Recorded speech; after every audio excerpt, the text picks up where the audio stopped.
तो फिर उसी प्रकार हड़ताल चोरी की बात भी छोड़ने के लिए कहे थे ना आपने मुझे। तो ये सारी चीज मेरे अंदर जितने भी अवगुण था वो सारे अवगुण मैंने छोड़ दिए। बोले कृष्ण कन्हैया लाल की। वो भैरव ठक्कर ने आज पूरी तरह निर्वेश की भोजन करने के लिए अब तो मैंने जन्म जन्म के लिए ही छोड़ दिया। अब मैं इस जन्म में भी नहीं ग्रहण करूंगा कि मैंने तो एक मास के लिए तारतम प्राप्ति के लिए भगवान श्री कृष्ण की दीदार के लिए बैठा था, पर अब मैं तो आप ही शिष्य बनूंगा कि मैंने तो आपको ही भगवान श्री कृष्ण को ही प्राप्त किए हैं कि आपके अंदर भगवान श्री कृष्ण बैठे हैं। गुरु साक्षात परब्रह्म स्वरूप है, मैं और कुछ नहीं जानता। इसी भाव से अपने हृदय से उन्होंने प्राणनाथ जी महाराज के चरण पकड़ लिए हैं। तब प्राणनाथ जी महाराज से उन्होंने कहा, अब मुझे ऐसी मंत्र प्रदान कर दीजिए कि मैं आप अपने जीवन को जब तक और भक्तिमय बना सकूं, जिसके माध्यम से मेरा तन में पवित्र बन सके, जिनके माध्यम से मैं हमेशा हमेशा भगवान श्री कृष्ण की शरण को प्राप्ति के रहे, कि इस शरण को प्राप्ति करने से मुझे जितने भी मेरे विकार था ना वो सारी दूर हो जाएगी। तो मुझे आपकी जरूरत है, आप मुझे तारतम मंत्र प्रदान कर दीजिए। बोले कृष्ण कन्हैया लाल की। तब अब भैरव ठक्कर की घर की जागने की प्रकाश ऐसी रोशनी हुई कि भैरव ठक्कर तो जागने हो गए थे, पर अब उनके पूरे परिवार उनसे नाराज तो हो गए कि अरे इन्होंने तो एक मास तक के व्रत रखे थे, पर इन्होंने तो व्रत जीवन भर के लिए रखे कि अब हमने भी सारी चीज छोड़ना चाहिए, कि अगर हमारे पति जो कहेंगे हमें भी तो उसी तरह रहनी होगी। तो इस प्रकार घर के परिवार सब नाराज हो जाते थे। सेठ जी शाकाहारी होने के बजाय अब हमें भी शाकाहारी होना चाहिए। अगर सेठ जी नहीं होते तो रोज घर में मांस मछली काटता था कि बहुत खुश थे उन लोग भी, परिवार बहुत प्रसन्न थे, चीज नहीं करना चाहिए था। पर प्राणनाथ जी के सत्संग के माध्यम से तो भैरव ठक्कर को आत्मा जागृत हो गई कि जिनकी आत्मा परमात्मा की तरफ स्वर्गा वापस हुई, कि अपने परब्रह्म परमात्मा भरता स्वरूप को पहचान लिए उन्होंने। तब उनके परिवार भी उनके संग में आवाजाही होना पड़ता है। तब सेठ जी आगे बैठकर भगवान श्री कृष्ण की चर्चा जब प्राणनाथ जी महाराज की मुखार पे से प्रकट होती थी तो बहुत तिल भाव तन मन वचन कर्म से ही श्रवण करते थे। श्रद्धा पूर्वक, भक्ति पूर्वक, प्रेम पूर्वक ऐसी निष्ठा से बैठते थे जैसे प्राणनाथ जी कटारी पर बैठकर चर्चा करने लगे। तब आगे आकर नीचे बैठकर ऐसी भक्ति से श्रवणा ऐसे तो किसी के पास नहीं होता होगा ना। तब चर्चा रोज घर पर चलने लगी कि कोई जैसे माऊजी भाई को दुकान में जाना था, ऐसे ढंग का उनका कोई था ही नहीं, क्योंकि उन्होंने जितना कमाना था सब चीज उनके घर पर था। कोई कमाने के लिए दुकान पे जाना नहीं पड़ेगा, कोई कहीं को जाना ही नहीं चाहिए था उन्हें। तो वो घर में रोज प्राणनाथ जी महाराज को बना रहे थे। तब गुरु बना लिए, अब गुरु को घर में रखने का क्या चिंता। तब उन्होंने तो रोज रोज प्रतिदिन अब चर्चा श्रवण करने लगे। तब उनको दिल बहुत प्रसन्न होता था। तब उन्होंने कहते थे, स्वामी जी आप जो चर्चा हमें श्रवण करा के सुना रहे हो ना, उस चर्चा से तो हमारी अंग अंग में उमंग चलती है कि जिस चर्चा आप हमें श्रवण करवाते हो तो उस चर्चा से हमारी अंग अंग में पूरी उमंग भर जाता है। बोले कृष्ण कन्हैया लाल की। तो एक विधवा जो तेजबाई नाम की बहन थी वहां, तब वो तो प्राणनाथ जी महाराज के शिष्य बन चुकी थी। तब उनके साथ अब वहां के जितने भी सखी होते हैं ना, तो वो सखी सखी मिल के घर छोड़ के प्रहलाद जी महाराज की चर्चा में श्रवण करने आते थे।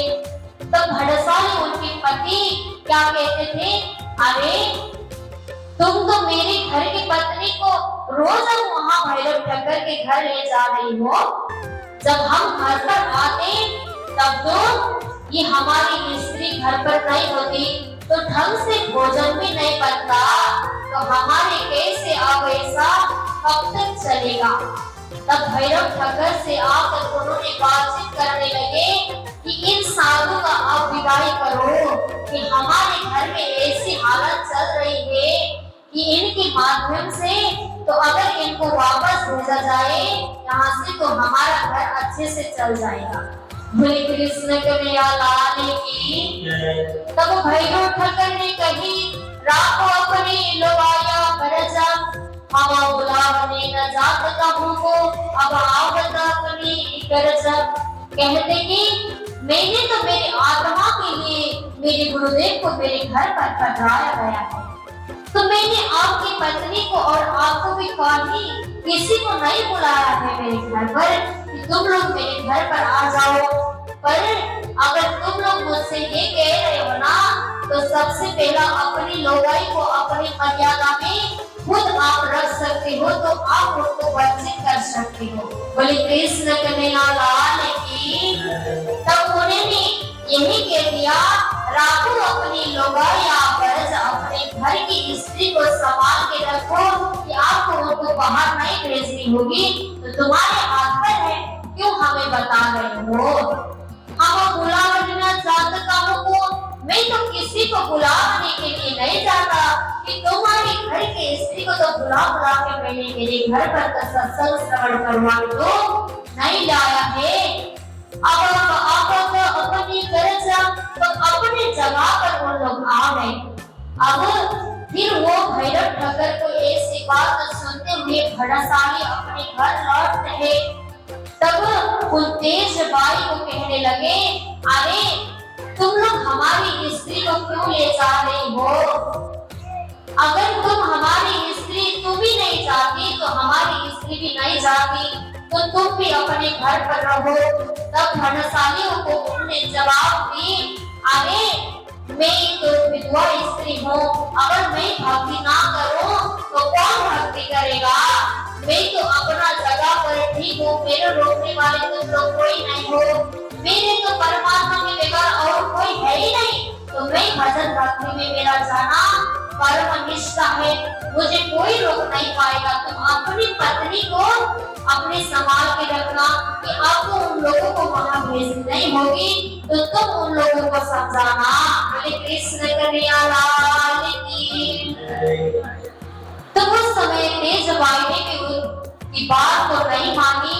तब भड़साली आश्चर्य में पड़े, तब अपने घर की लोगाई को समझाने लगे। बोले कृष्ण कन्हैया लाल की। तब उन्होंने कहे, अरे मेरी घर की लोगाई, अगर तुम संसार में मेरी ऐसी हालत करके तुम भैरव ठक्कर के घर जाओगी तो हमारा हालत बुरा रह जाएगा, कि तुम वहां चर्चा सुनने मत जाना। तब उन भड़सालियों की स्त्री ने कह दी कि अरे पतिदेव, तुम्हारे से तो हमारे संसार के ही केवल संबंध है, पर अगर हमारी आत्मा से तुम्हारे संबंध का कोई कुछ नहीं है, आत्मा जो कुछ है तो परमात्मा से जुड़े हुए है, तो तुम्हारे से तो हमारी आत्मा की सुरता जुड़ी नहीं है, तो हमारी आत्मा तो उन्हीं पर उस चर्चा पर समर्पित हो गया। अब हमें रोकने वाले संसार में कोई भी नहीं है।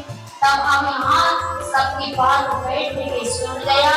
तब सुन के भड़साली सब अपने अपने जगह पर चुपचाप बैठने लगे। बोले कृष्ण कन्हैया लाल की। तब 4 मास व्यतीत हो चुका था जब प्रहलाद जी महाराज भैरव सेठ के घर पर आए थे। 4 मास के बाद में अब ऐसी कहने लगे, अरे मुझे तो हिंदुस्तान वापस करनी होगी, मुझे तो अब यहाँ रहना नहीं है, मैं तो यहाँ बाईजू को लेने के लिए आया था। पर अब ये कार्य भी पूरी हो गई, अब हमें यहाँ नई लेनी है। तब देवचंद्र जी महाराज की तो आदेश पूरी करनी होगी। अगर हम ही यहाँ रहेंगे तो कैसे देवचंद्र जी महाराज के उपदेश को आगे बढ़ा लेंगे, तो कैसे हमें साकुमार और साकुंतल की जागरी भी करनी होगी। तो अगर यहीं रहते रहते समय तो यहीं व्यतीत हो ही जाएगा, इसलिए हमें निकालना होगा। तो आप हमें विदा कर दीजिए। तब भैरव ठक्कर ने कहा, अरे गुरुदेव, आप कृपा करके हमारी यहीं पर पद लिए कि आप कहीं हमसे दूर ना जाइए। वो रोने लगे कि आप ऐसी अच्छी चर्चा करके हमें श्रवण करवा रहे थे, तो फिर ऐसी कथा श्रवण करवाने वाले इस परदेश में कौन आएंगे। तो हमें तो अगर आपको विदा करनी होगी तो बहुत बुरा लगेगा, हम आपको विदा नहीं कर सकते।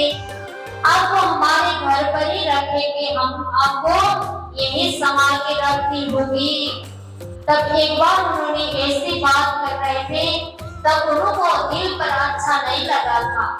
तब एक बार ऐसी अब्बासी बंदरगाह पर हाकिम की बदलावा हो गई कि वहाँ दूसरे हाकिम आ गए। तब वहाँ जितने भी हिंदुस्तान के लोग नए आए हुए थे, तब उनको कर बढ़ाया जाता है। अगर यहाँ कोई भी लोग नया आए तो यहाँ आकर उनकी कर की वसूल करनी होगी। ये पूरी फैल गया। तब प्रहलाद जी महाराज को सबसे पहले ही ये बात पता हो चुकी थी। तब उन्होंने कहा, सेठ जी, अगर यहाँ आप रहेंगे तो आपके ऊपर और परेशानी झेलनी पड़ेगी, तो आपने ये पूरी उठाना पड़ेगा। तो आप हमें विदा कर दीजिए। तो अब यहाँ रुके तो कुछ नहीं होगा।